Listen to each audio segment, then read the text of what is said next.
Gino Pettis Adventures. I'm still Gino, and I have my good friend Bill with me today. And we're going to ask Bill a few questions on driving in Colombia and licensure and, I don't know where we'll go with all this, but we're going to start out with, Bill, what do you think about driving in Colombia? It's nuts. In 2 words, it's absolutely crazy.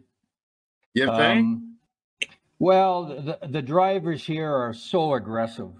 Oh, so aggressive. Like, I've always considered myself to be somewhat aggressive, but I'm a powder puff here. It's unbelievable. I won't drive at night at basically 6 o'clock, because here, as you know, Gino, it's 12 hours daylight, 12 hours of night. 6 o'clock at night, I won't leave, and I will seldom drive into the middle of town.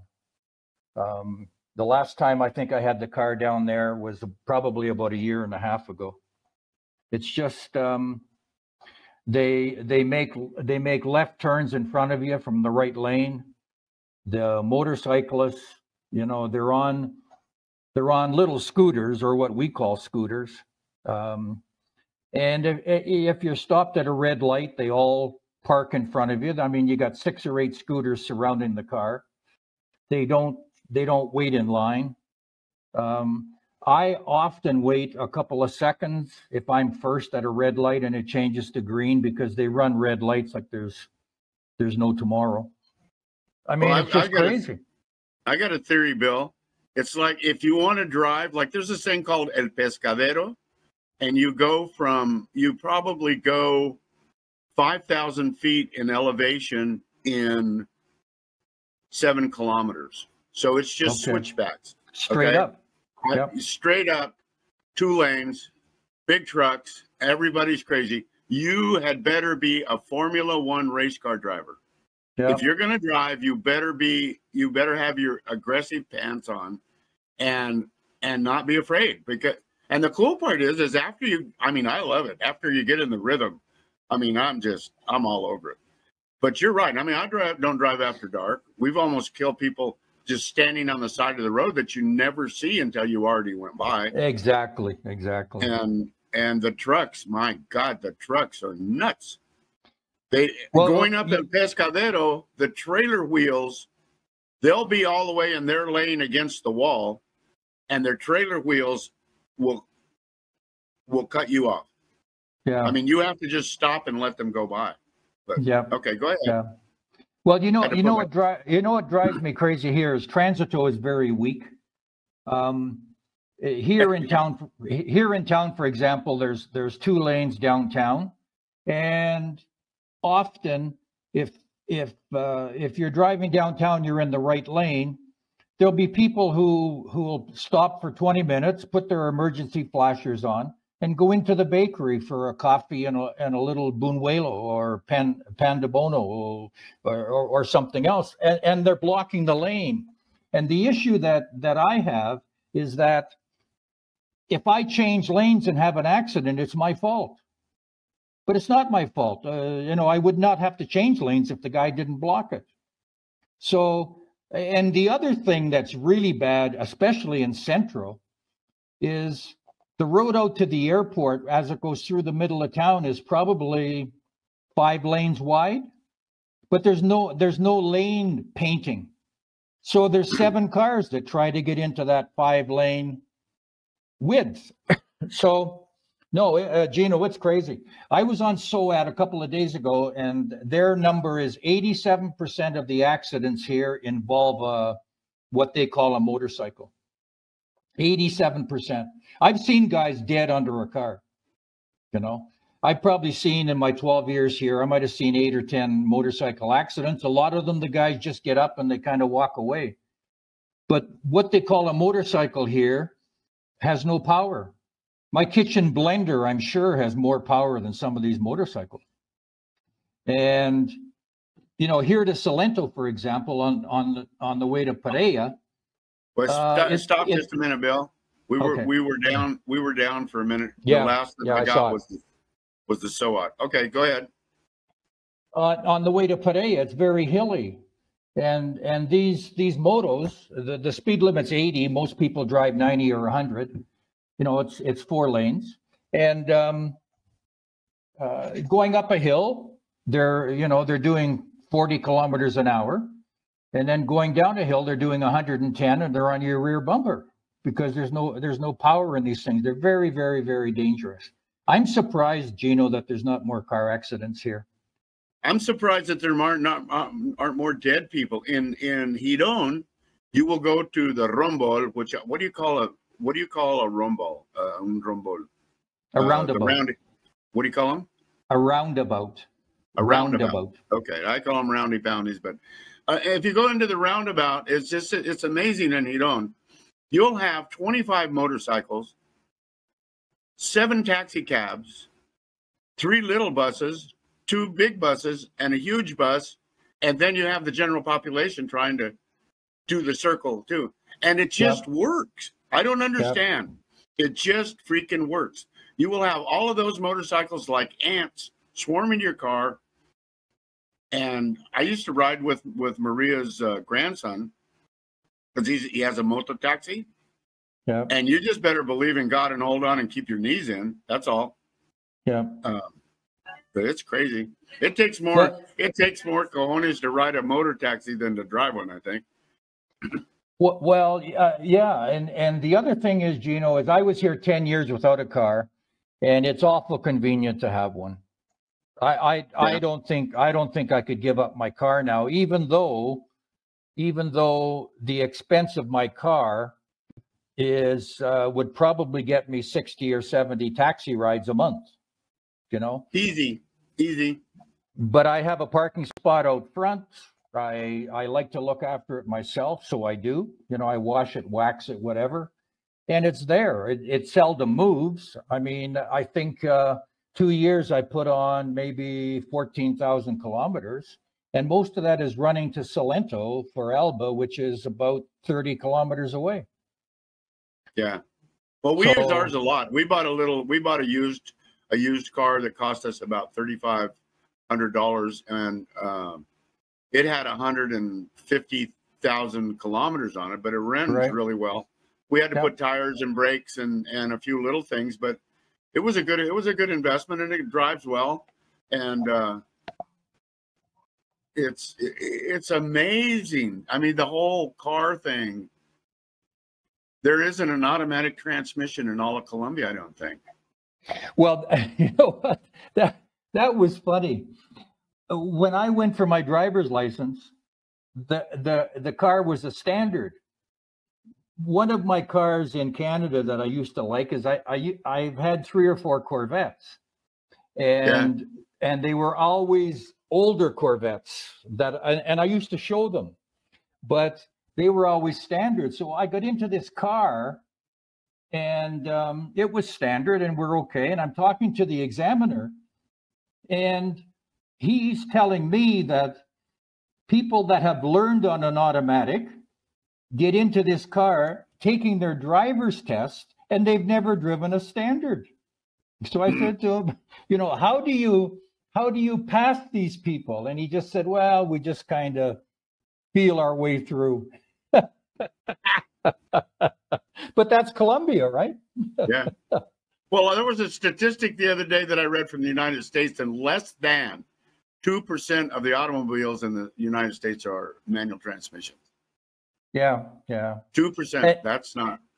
They said the best anti-theft device you can have in the United States these days is a car with a manual transmission. Well, leave the keys in it, you know? The last Corvette I had a 73 convertible that also had the hardtop. And I used to store the hardtop in my garage, of course, when I went out, but it also had the convertible top. And I mean, I could just never imagine driving that car as an automatic. Yeah. So what do you think? So I was speaking of the licenses. How did that? I don't have mine. This is my theory. Okay. I've got my passport. I've got my cedula. And what I was told by numerous people, mostly guys that sell motorcycles and cars, just tell them that you're American driver's license as an international driver's license and call it good. So that's what I'm rolling on, because I don't want to go do the physical. I don't want to spend 2 million pesos to go through the freaking school. I don't want to do all that. My God, I had a class A CDL in the United States. I'm not gonna jump through these guys' hoops. I mean, if I have to, I will. But well, that'll probably work. Okay. What I was told was that you're okay with a foreign license on a tourist visa, but once you have a Colombian visa, you need a Colombian driver's license. Now, whether that's true or not, I don't know, Gino, but I think that's actually the law. Okay. I think that's actually the law. What my experience has been with Transito is they're not very well trained, you know, so I think if you put a document under their nose kind of thing, they would, yeah, I mean, even if they were hesitant, if you gave them 50,000, I'm pretty sure that they'd wave you on your way, you know. But well, you know what's worked for me? This is crazy. I've only been stopped twice by transit, and I was so frustrated and scared because it was my first. I didn't know what they were going to do. Right. Hold on. Should add that off. They make you check your phone and see what's in your phone. I didn't know they did that. But so I was so frustrated I couldn't do it. I gave him my phone. He did it for me. And he said, "You have your cédula?" And I said, "Yeah." And I whipped it out and I said, "Yeah." And it's brand new because I'd had it like a week, you know? Okay. And I said, "Yeah, lo tengo eso por una semana." And he looked at me and I was all excited. And he was excited that I was excited. And everybody was excited. And he just waved me on through. So yeah, I don't know. But I mean, I've been stopped in Mexico and rousted and harassed so many times and almost trying to take your ass to jail. And I don't find that the case here. No, I don't. No, no one, if I can make a pretty broad general statement, aside from the people who you don't want to associate with to start with, there's not a lot of people here that are looking for trouble. No, and the beautiful part about it, there are no road cops. I mean, to speak of. Maybe every now and then you'll see somebody on a motorcycle, but most of the times you see a roadblock and they're standing on the side of the road on their cell phone. They're not going to stop you, you know? And I got stopped once that way on the way into Salento, right in town. But for the most part, they're investigating the motorcycles. They're not really too bothered with the cars. You know? And old farts, they don't. The nice part about it is if you're an old fart, they don't bug you very much either. No, but as far as the licensing is concerned, Gino, and I can only tell you, you know, what I did. A good friend of Alba's family was a Transito employee. So I basically had him hold my hand. Now, things have changed. I know that they have. But I went to a school. I got registered on a Saturday. You get registered in. I'm sorry? I lost you. I lost your video. Okay, well, I'm on it. I'm up. Okay, well, it's probably my internet, but.